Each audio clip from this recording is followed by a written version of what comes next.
বাড়িতে প্রচুর রোগ শোক লেগে আছে, মেডিকেল এক্সপেন্স প্রচুর, এর থেকে মুক্তির উপায় আছে।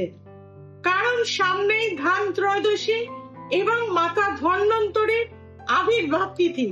ধন ত্রয়োদশীর দিনকে আপনারা একটি মাটির কলসির মধ্যে বিভিন্ন শিকড় নিয়ে তাতে জল দিয়ে সারা বছর উত্তর পূর্ব কর্নারে রেখে দিন, দেখবেন বাড়ি থেকে রোগ দূর হবে।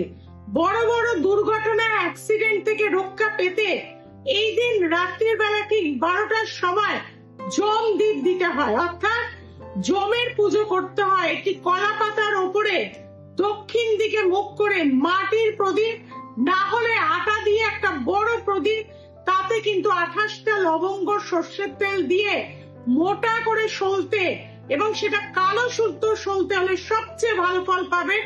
দক্ষিণ মুখ করে দিন এবং বাড়ি থেকে সেই রাতে কেউ বার হবেন না, দেখবেন জীবনের দুঃখ কষ্ট থেকে রক্ষা পাবেন।